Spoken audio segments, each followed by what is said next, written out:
Hello guys, नमस्कार। ये है हमारी ओलंपिक कवरेज सीरीज़ जो हम लोग फर्स्ट डे से कवर कर रहे हैं पेरिस 2024 के लिए। तो इस सीरीज़ का आज हम लोगों का डे 14 है ना।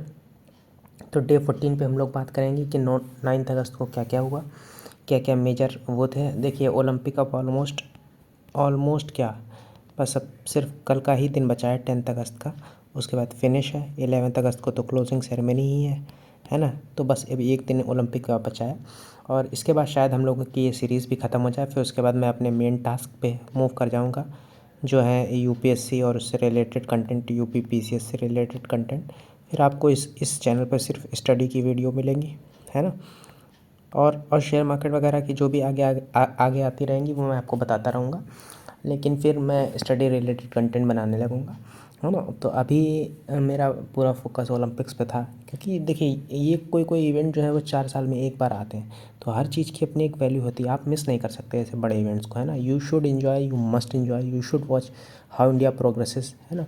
कैसे चलता है सब कुछ आपको देखना चाहिए, है ना।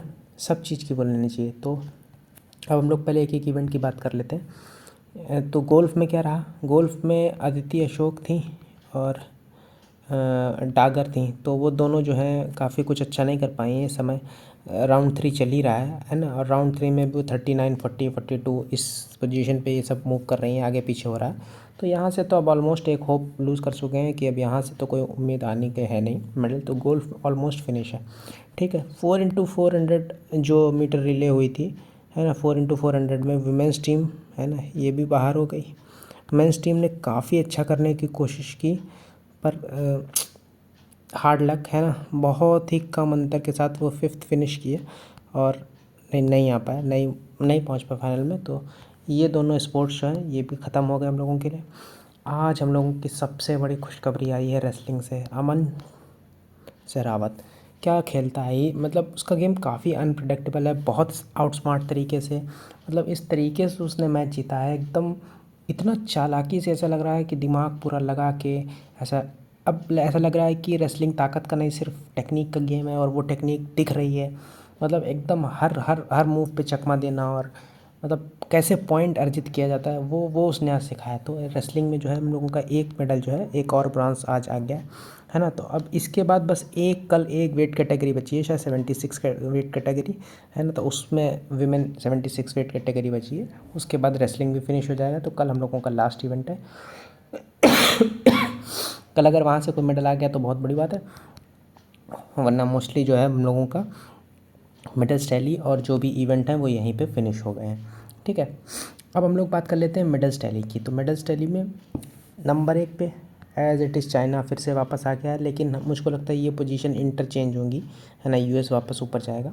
चाइना 32 गोल्ड के साथ 77 टोटल मेडल नंबर 1 पे। यूएस जो है 31 गोल्ड 106 मेडल के साथ नंबर 2 पे। ऑस्ट्रेलिया 48 18 गोल्ड के साथ नंबर 3 पे। Great Britain to surprise 14 gold 56 medal 4th number पे।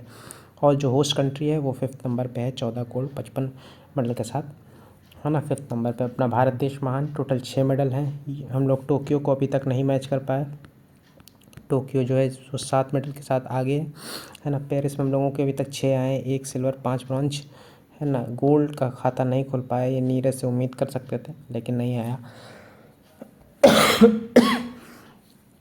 अब अगर हम लोग बात करें कौन कौन से मेडल आए हैं, तो नीचे से बात करते हैं। स्वप्निल, उन्होंने ब्रॉन्ज मेडल लाया। मनु भाकर अपने सिंगल्स इवेंट में ब्रॉन्ज में लेके आई। मनु भाकर मिक्स्ड इवेंट में ब्रॉन्ज लेके आई। नीरज भाई चोपड़ा सिल्वर मेडल लेके आए जेवलिन में 89.45 फेंक के। फिर इंडियन हॉकी टीम ब्रॉन्ज लेके आई और सबसे लेटेस्ट अमन सहरावत ये ब्रॉन्ज लेके आए। अच्छा, कौन कौन ऐसे लोग हैं जो मेरे हिसाब से इस बार मेडल ला सकते थे पर वो नहीं ला पाए। देखिए, आपको 3 मेडल तो शूटिंग से और आ रहे थे, मिनिमम आने चाहिए थे, है ना। एक तो अर्जुन बबूता, है ना, उनका मेडल आना ही आना चाहिए था, अर्जुन बबूता का। फिर नंबर 2 मनु भाकर का एक और मेडल आना चाहिए था, और एक और मेडल आना चाहिए था, देखिए मैं नाम भूल रहा हूँ, उन्होंने भी शायद 4th फिनिश किया। तो 3 मेडल ये शूटिंग से मिस हो गए हम लोगों के। एक मेडल हम लोगों का मिक्स्ड टीम इवेंट आर्चरी से मिस हुआ है, जो धीरज और उनका था, है ना। तो एक मेडल वहाँ से आना चाहिए था। फिर एक मेडल मीराबाई चानू का मिस हुआ, ये मेडल था, 1 किलो वेट वो एक्स्ट्रा के ले जाती तो वो मेडल उनका था। वो दरअसल सीधे उन्होंने 5 किलो वेट बढ़ा दिया, नहीं 4 किलो वेट बढ़ा दिया, उसके तहत वो वेट नहीं आ पाया। तो एक मीराबाई का मेडल, तो 3+1+1 ये 5 मेडल तो ये हो गए। उसके बाद और कौन कौन से मेडल आ सकते थे? एक मेडल तो विनेश का और आ सकता था, वो शायद हो सकता है गोल्ड आ जाता, तो छठा मेडल ये हो गया। उसके अलावा कौन सा मेडल आ सकता था? उसके अलावा मेडल आ सकता था, देखिए शूटिंग हो गया, आर्चरी हो गया, वेट लिफ्टिंग हो गया, है ना, रेसलिंग में विनेश का आ सकता था, और 1-2 मेडल रेसलिंग में आ सकते थे। अंतिम तो खैर हारी गई, तो उनका मेडल नहीं काउंट कर सकते। और कौन कौन से इवेंट हैं जिसमें अच्छा इंडिया का, मतलब बात सिर्फ फोर्थ फिनिश करने की नहीं है, बात है कि मेडल, मतलब बिल्कुल प्रॉस्पेक्ट्स था ही कि मेडल तो आना ही आना चाहिए, है ना, वो मेडल नहीं आया। तो एटलीस्ट 7-8 मेडल तो इंडिया के और आने चाहिए। हाँ, बैडमिंटन की अगर हम लोग बात करें तो बैडमिंटन में एक तो चिराग और सात्विक का मेडल आना चाहिए था, है ना। दूसरा मेडल हम लोग लक्ष्य सेन की अगर बात करें तो लक्ष्य सेन का एक मेडल आना चाहिए था, पीवी सिंधु का एक मेडल आना चाहिए था, तो 3 मेडल तो ये भी आने चाहिए थे, ठीक है। तो हम लोग काफ़ी इवेंट्स में जो है वो मेडल ला सकते थे पर नहीं ला पाए, है ना। तो ये खैर ये तो सब चलता ही रहता है। तो ये हम लोगों की मेडल स्टोरी थी। अब हम लोग आए, मैंने आज एक नई चीज़ जोड़ी है मेरे हिसाब से। अब इसमें आप खुद भी ऐड करिएगा, आप भी नीचे कमेंट में बताइएगा कौन कौन से आपके हिसाब से, मेरे हिसाब से बेस्ट ओलंपियंस जो पेरिस 2024 में रहे, है ना। देखिए इसमें मेरी थोड़ी अपनी बायसनेस भी है और मेरी अपनी स्पोर्टिंग समझ भी है। मैंने इसमें कुछ गेम नहीं इंक्लूड किए हैं, जैसे वेट लिफ्टिंग है ना। वेट लिफ्टिंग में देखिए मेंस में ओलंपिक के रिकॉर्ड और वर्ल्ड रिकॉर्ड दोनों टूटे, पर मैंने इंक्लूड नहीं किया, है ना। उसके अलावा मैंने कुछ और इवेंट्स नहीं इंक्लूड किए हैं, जैसे एथलेटिक्स में शॉट पुट हो गया, हैमर थ्रो हो गया, सॉरी शॉट पुट नहीं, हैमर थ्रो हो गया, डिस्कस थ्रो हो गया, और क्या हर्डल्स हो गए, स्टीपल चेज़ वगैरह हो गया, तो ये सब नहीं इंक्लूड किए। और 1-2 जैसे इक्वेस्ट्रियन हो गया, है ना, गोल्फ हो गया, तो जिन स्पोर्ट्स की ज़्यादा समझ नहीं है वो मैंने इंक्लूड नहीं किया, लेकिन फिर भी एक मेरे हिसाब से जो लिस्ट निकली है कि बेस्ट ओलंपियंस कौन कौन से हो सकते हैं। तो सबसे पहले देखिए मेरी अपनी बायसनेस है, Neeraj Chopra one of the best Olympians हो गए, डेकोरेटेड ओलंपियंस। देखिए आप अगर किसी स्पोर्ट्स में हैं, आपने उस स्पोर्ट्स के लगभग हर इवेंट का मेडल जीत रखा है और गोल्ड, और किसी मतलब गोल्ड या सिल्वर में से कुछ ना कुछ जीत रखा है, तो आप एक डेकोरेटेड प्लेयर वैसे ही हो गए। तो नीरज चोपड़ा ने ऑलमोस्ट जेवलिन का हर कंपटीशन जीत रखा है और वो ओलंपिक में भी गोल्ड मेडलिस्ट है। अब इसके बाद क्या बचा था कि आप अपना ओलंपिक मेडल डिफेंड कर लें, तो उन्होंने एक और मेडल जीत लिया है सिल्वर, तो at least he should be the most decorated player in javelin throw at least. फिर उसके बाद अरशद नदीम को मैं इसलिए काउंट करता हूँ कि पाकिस्तान जैसी कंट्री में जहाँ फैसिलिटेट कुछ नहीं है, कुछ भी नहीं है, कोई आपको कोई दूसरे स्पोर्ट्स में सपोर्ट नहीं करता है, वहाँ पे एकदम ग्राउंड जीरो से उठ के आके 92.97 फेंक देना टेक्निक के साथ, तो ये बहुत बड़ी बात है। फिर तीसरी बात, मनु भाकर को मैं क्यों ओलंपियन ग्रेटेस्ट में काउंट कर रहा हूँ, क्योंकि देखिए Manu Bhaker almost third medal जीतते जीतते रह गई, वो भी गोल्ड आ सकता था, है ना। ऐसा नहीं कि वो ब्राउन्स के लिए, वो एक शॉट वो सीधा गोल्ड था और वो एक शॉट एक नीचे पड़ गया तो उनका मेडल चला गया। तो ये एक मेडल बिल्कुल कंफर्म था। तो एक ही ओलंपिक में अपने आप को इतना काम बना के रखना कि आप 3 मेडल के लिए कंटेस्ट करने जाएँ, बहुत बड़ी बात होती है। फिर उसके बाद लेनोनो 400 मीटर हर्डल्स में ये जब भी उतरती हैं तो सीधे या वर्ल्ड रिकॉर्ड बनता है या कुछ बनता है, तो नेक्स्ट लेवल ग्रेट है इनके अंदर। 5वां मर्चेंट, है ना। देखिए अब कुछ लोग इनको माइकल फेल्प्स से कंपेयर कर रहे हैं वगैरह वगैरह, लेकिन एक ओलंपिक में अगर आप 5 मेडल ले आते हैं तो बहुत बड़ी बात होती है। फिर उसके बाद साइमन बॉयल्स, ये पिछली बार देखिए काफ़ी कंट्रोवर्सी हो गई थी, लेकिन इस बार चार मेडल, जिसमें 3 गोल्ड 1 सिल्वर, तो इनको भी मैं बहुत डेकोरेटेड ओलंपियन मानता हूँ, है ना। You have to perform your gymnastics में अपनी एक कला है। फिर उसके बाद दो स्विमर, इनको मैं एक कैटेगरी में रखूँगा, टी हस्की और एम कोलोगन, दोनों स्विमर, दोनों फीमेल एथलीट हैं, दोनों के 5-5 मेडल है ना, तो इक्विवेलेंट हो गए ना लियो मिचन के। तो उसके बाद देखिए ये मेरा एक पर्सनल फेवरेट है। देखिए ये दोनों खिलाड़ियों को मैं अलग अलग हैं, लेकिन उनको एक ही कैटेगरी में रख रहा हूँ 8th नंबर पे, वू किम और एस्लिम।